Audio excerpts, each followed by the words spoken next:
Star versus the Forces of Evil and Star Marco's Guide to Mastering Every Dimension belong to Daron, Nefcy, Disney Channel, and all other people associated with its creation. Please go support Star versus the Force of Evil and go buy this book. Hello everybody, Raspberry Barrel here, and now we are going to be reading Chapter 9 in the Star Marco's Guide to Mastering Every Dimension. This is also a bit of a long chapter, and so we will be breaking it up into two. This chapter is called Interdimensional Relationships. Let's begin. Interdimensional dating. These are some interviews I did as research. I wanted to know from other people what dating across dimensions was like before I attempted it for myself. On the outside, it looks pretty easy, but after talking to Janna and Skullnick, I learned some really important stuff, like always having a good dictionary on hand. Star. For the record, what is your name? Miss Skullnick. My name is Margaret Skullnick. But that's still Miss Skullnick to you, Star. Where do you hail from? Asked Star. Miss Skullnick. I used to be a normal human being from Earth until you turned me into a troll with your magic wand thingy. Not a big fan of the giant teeth. Makes it hard to bite my nails, but the heavy-duty superhuman troll strength isn't bad. Star. So, tell me about the pitfalls of interdimensional dating. Miss Skullnick. Okay. Well, I used to play regular old darts on Tuesdays with some of the other ladies from Echo Creek Academy. Jenny Minerva, the assistant gym coach. Delia Batterbrook, the assistant school nurse. And Fanny Turtle, the assistant lunch lady. But since the change, they won't let me play with them anymore. They say I cheated at darts. Well, I'm here to tell you that it's not cheating. It's just the heavy-duty superhuman troll strength of mine. It doesn't know its own strength. Star. I said interdimensional dating, not interdimensional darts, says Star. Miss Skullnick. Oh my. Now, don't I feel silly. What you really want to know is the intimate details of my relationship with Emmett, the monster who left me out to dry on an island line. Left me out to dry on a laundry line. Star. Eek, that must have been painful. Miss Skullnick. Well, my last boyfriend left me on the dock, which isn't any better, but at least I knew he was leaving. With Emmett, we had a real language barrier. He did a lot of grunting and gesticulating, and I'm not a real whiz at running charades. So when he left me, I think he left me, it was kind of hard for me to tell. I didn't get a whole lot of closure. A friend said I should get a monster to English dictionary, but frankly, I didn't want to spend the money. Star. So, what drew you to your interdimensional boyfriend Emmett? Miss Skullnick. It wasn't just because he had abs of steel. He was a nice guy. Always held the door open for me. He only closed it in my face once. He was a real romantic. Brought me flowers he'd chewed the buds off of. Took me to the racetrack where I bet on scranzers. Sold my shoes to a homeless man while I was wearing them. Star. So you don't regret your interdimensional dating experience? Miss Skullnick. There were good times and bad times. I wouldn't trade them, but if I had to do it all over again, I'd spend the $5.98 and buy that stupid dictionary. Why was Miss Skullnick talking about darts? Asked Marco. I don't know, Marco. That interview almost makes me feel bad for Miss Skullnick. The lady who put you in detention, says Marco. Yeah, I know, but they did make me mayor of detention, and I only have Miss Skullnick to thank for that. It's an honorary title, says Marco. I could get voted in for life, you never know. Then I remembered that Janna interdimensional dated, so I figured I ought to get the scoop from someone more my age. But honestly, Janna's bananas. Star. Let's talk about interdimensional dating. Tell me about Bernardo, the skeleton you met because of me. Janna. So I met Bernardo when Star took over our class field trip. We were originally supposed to spend the day at Echo Creek Museum of Paperclips, but Star talked Miss Skullnick into letting us go somewhere way more exciting. Star.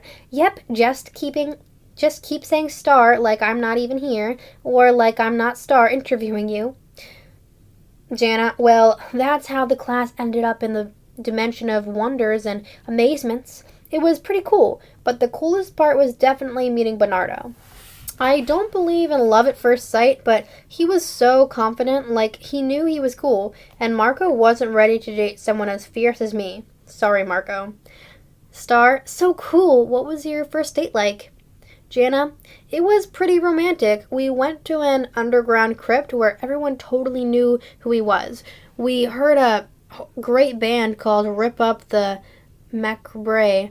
They were kind of ska and punk and dead, all at the same time. My body is in a cult temple, so I never touch anything harder than a cranberry juice cocktail when I'm out at a club. Bernardo was super cool about it.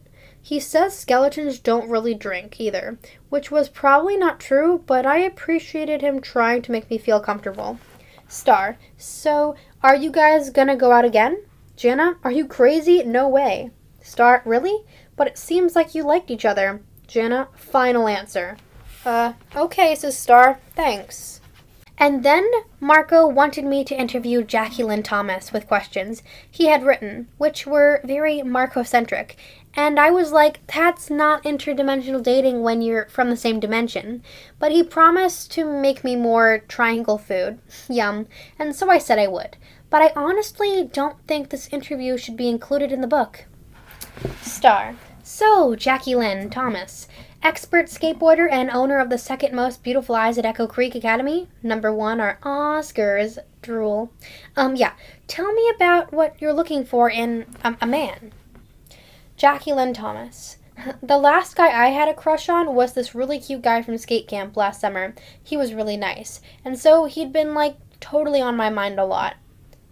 So, you just said had, says Star. Jackie, I did? Star says, yeah, you did. Why did you say had like you don't have a crush on the guy from skate camp anymore? Jackie says, well, I guess I might like someone else now. Star says, now back to my personally prepared questions. Tell me about your relationship with Marco Diaz.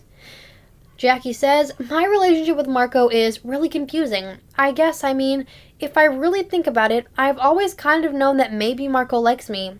As more than like a friend. He started sending me those anonymous kitten pics, which I totally knew were from him.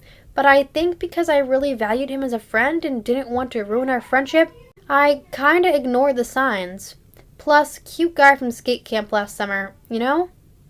So here is my next thoroughly researched question. Do you like Marco Diaz as more than a friend? Check yes or no. Wait, I wasn't supposed to read that part out loud. Jackie Lynn, you're funny, Star. Haha, says Star. But seriously, do you like Marco Diaz as more than a friend? Jackie, not until we were at your sleepover party and we played Truth or Punishment, with that awful box that forces you to tell the truth. And when it asked Marco who he had a crush on, well, he said me, which totally blew my mind, but not really.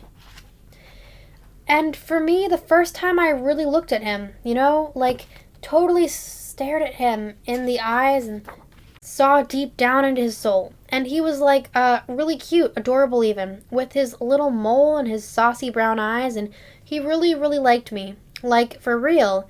And the cute guy from skate camp was only a friend because nothing ever happened between us, so I had nothing to feel bad about in discovering that maybe I kind of liked Marco too. Wow, I guess my feelings for Marco aren't as confusing as I thought they were. I definitely have a crush on him now, too, which is crazy to think that Marco and I both have a crush on each other at the same time. I'm really glad we talked about this, Star. Thanks. Interview end! Marco plus JL. Marco's tips for asking out chicks. Don't. Take it from a guy who never gets what he wants, especially when it comes to dating the girl he has a crush on. Cough, cough, Jacqueline Thomas, cough, cough, says Star. Just become a monk. It's safer. Just kidding, says Marco. This is all Marco. I have tried many techniques in the arena of dating. Most of them don't work. Here are a few of them. The nod. This technique has been in my arsenal for over a decade. Basically, as long as I've known Jacqueline Thomas. From the outside, it looks very simple, but trust me when I say that there's a lot of subtlety to this move. It takes a steady heart and an even steadier head. Otherwise, if you're not careful, you can you could end up looking like an out-of-control bobblehead. Step 1. Freeze. You've just seen the girl of your dreams skateboarding down the hallway.